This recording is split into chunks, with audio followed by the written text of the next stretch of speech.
पान खा ले हम भैया जी, पान खा ले भैया जी, ओमे जर्दा नइखे। पान खा ले हम भैया जी, ओमे जर्दा नइखे। रात के भोर में देखते हम मर्दा नहीं। तो रोटी बनाओ ए रजऊ, हम कमर डोलावतानी, आ तू तो बेलना डोलाओ ए सैया, हम वीडियो बनावतानी। शादी अगर हुई तो उ लड़का से हुई कि लड़की से हुई? रउआ के बुझाता हम काथी से कर सकते हैं। नहीं ना तू अपन विचार रखो। अभी तारा अंदर लड़का वाला फीलिंग में कि लड़की? जब हम साड़ी पहन लेवनी तो हमरा लड़की वाला फील आवेला, आ जब हम जीन्स कपड़ा पहन के रहनी लड़की वाला फील तो लड़का वाला फील।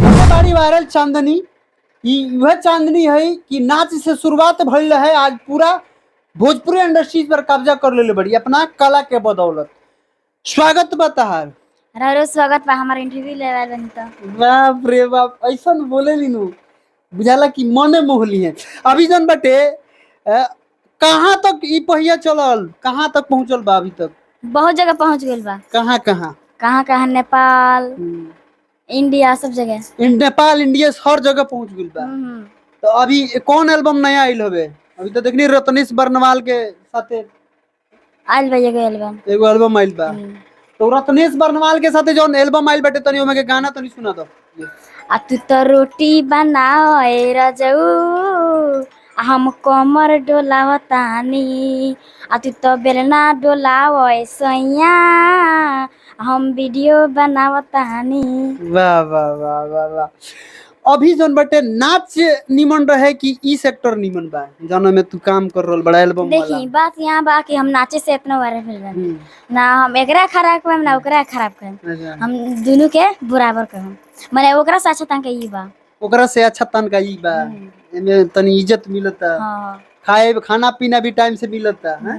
बुलबुल से मिलू तू, वायरल बुलबुल, तू वायरल वो वायरल, एकदम दोनों जाने मिल के पूरा भौकाल मचा देल लोगन। एगो गाना भी शूट बोल वो वायरल हो गइल। तो बुलबुल से मिल के कैसन लागल? बहुत अच्छा लागल। अच्छा लागल। कलकत्ता करने से मिले कलकत्ता गइलो? तो कलकत्ता में गइलो लोगन तो का केंगे स्वागत भइल जन? बहुत अच्छा भल स्वागत। अच्छा भइल। तो कलकत्ता में गइलो गाना वाना के शूट रहे? लाइव वीडियो शूटिंग भेल। लाइव वीडियो शूटिंग भेल। तो कितना दिन कलकत्ता रहलो? 2 दिन। 2 दिन। अच्छा लागल उजन। तो बुलबुल के साथे औरी कोनो गाना आवेल बता? आ गइल बा लाइव वीडियो। लाइव वीडियो आ गइल बा। कौन गाना? गाके सुना दी का? हां। आता नचनिया लागे मीठा तोहके, कनिया लागे तीखा। खेसारी खुशी का कर गाना है। खुशी का करके गाना है जन में तू टेंगे टेंगे वाला रील बनैले रहलो, इतना जबरदस्त रील रहे। उ रील पता बा क मिलियन भागल बा? कितना मिलियन चल? 48 मिलियन भागल बा। 48 मिलियन चल रहे उ रील। नीरज जन बात चांदनी बनौले रहली उ रील, आ 48 मिलियन चलल ना। 48 मिलियन वायरल चांदनी सर्च करके देख सकते हैं लोग। वायरल चांदनी के नाम से अकाउंट वही पर जन 48 मिलियन चलल बा इंस्टाग्राम पर। तो तनी ऊपर तनी डांस करके तनी दिखा दो ना, अच्छा लगे। भइल बा वायरल भौजी के लइका, कहेला खाली तेंगे तेंगे तेंगे तेंगे तेंगे। वाह वाह वाह वाह। एक बात बताओ हमरा के, अभी जन बटे शादी ओदी करे के बाकी ना? देखिए शादी वादी के तो अभी कुछ प्लान नहीं है। अभी ना हम करम, अभी ना कर ली शादी, बड़का कम तब नहीं। शादी अगर हुई तो उ लड़का से हुई कि लड़की से हुई? रउआ के बुझाता हम काथी से कर सकते हैं। नहीं ना तू अपन विचार रखो। अभी तारा अंदर लड़का वाला फीलिंग में कि लड़की वाला? हमारा लड़का वाला फील बा। फीलिंग लड़के वाला बा। हम लड़की शादी करम, कबो करम तो लड़की शादी करम।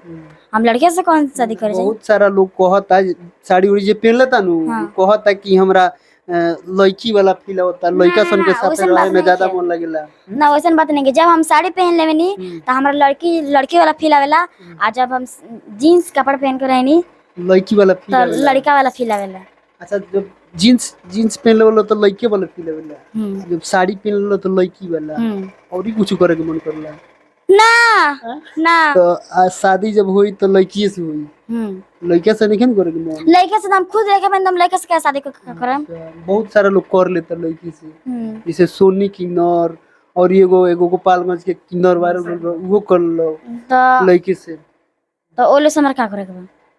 वो लोग खन्ने सारा दुनिया बा। वही में पहनावा ओढ़ावा प्रजाति वही में लोगते बड़ वही से अच्छा तो हमार शादी तो रहबे करम देखबे करम हमरो को बुलाइबे करम देखेम का हो केकरा से होत आ कि नहीं के होत के से अभी लड़की है कि कोनो प्रपोज कर लिस कि ना तारे के कर लिसन कर लिस का कहलिस कहले सन कि बबी समझ के बबी तू कितना क्यूट बाड़ू हमर दोस्त बनबू दोस्त बनावे कहलिस लाइन नहीं मारलिस ना कोनो लड़की अभी तारा कोनो पसंद आई ना हम उस सबके फेर में ना रही ए इतना दिन से तो फिर में तो तनिक रहबे कर ना ना कोनो लड़की पसंद ना ना देखी लगन हम अब अपना मेहनत पर ध्यान देता नहीं आगे बढ़े पर ध्यान देता नहीं हम इस सब के ना जाने नहीं सब का सब फिर में ना ना माने हई पहनावा ओढ़ावा लड़की वाला बा फीलिंग जन बा अंदर से लड़की वाला नहीं छी ना अंदर से कुछ ना करला मन ना नन करला अभी आगे का कुछ करे के बा का करे के बा आगे बढ़े के बा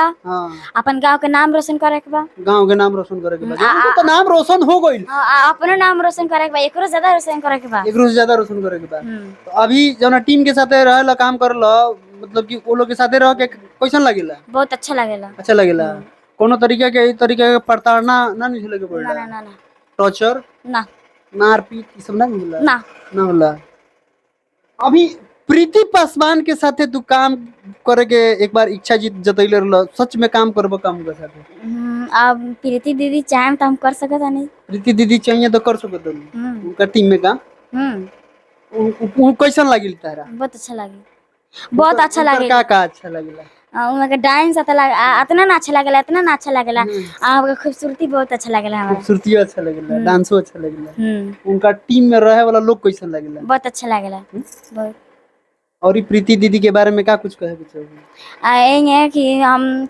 राते हम प्रीति दीदी के चैनल सर्च करनी इंस्टाग्राम तो हम सब्सक्राइब करनी फॉलो करनी हां आज यूट्यूब पर भी चैनल बता हां कय गो बा दो तीन को ऐसे ही तीन गो चैनल बा तीनों से पैसा वैसा आवता ए अभी तो दू गो बनाई के बना माने एगो बनाता एगो पर बनता हां 5000 रुपए बन गेल 5000 रुपया बनल बटे माने अभी ई घर और देखो तनी कि अच्छा से अब बनता धीरे धीरे जोन बटे अब पहले टाटी मड़ई के घर रहे अब एकरा के डेवलप करके आई देखो तनी कि अब एल्वेस्टर चल बा अब एकरा पर धीरे धीरे मेहनत के बदौलत जोन बटे अब 2 मंजिला तक बनी नु बनी जरूर बनी तो एगो कोनो गाना सुना दो हमरा दर्शक लोग के ऊपर तनी डांस करते हुए गाना तनी सुनाओ हमरा दर्शक लोग के अरे लीची ले बा हो ले लो बेचता नी ठेला पलिची देवारू नहीं मन से ले लो बिची बिछे देवारू नहीं लेगा तो दूसरा को देंगे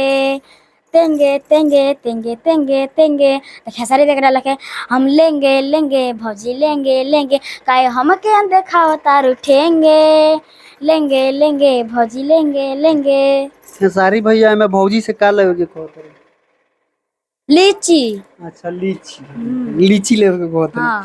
अच्छा अभी कोनो फेमस डायलॉग तारा अगर याद होके तो हमरा दर्शक लोग के सुनाबो पान खा ले हम भैया जी पान खा ले भैया जी ओमे जर्दा नहीं खे पान खा ले हम भैया जी ओमे जर्दा नहीं खे रात के भोर में देखते हम मर्दा नहीं खे ई नाच में के डायलॉग है ना इतना अच्छा बटे जब के पुरस्कार देवेला तो उ बेरा तारा मुंह से जन बात दुआ जन निकलेला देहला लो तो उ तरीके के तनी छन हम अपने भैया जी के पिने हाथ दे सलाह दे से नमस्कार कर रे दादा राजा जी के नु भैया जी के ना भैया जी के शुक्रिया नमस्कार कर रे दादा बाय बाय नमस्कार ऐसे खाली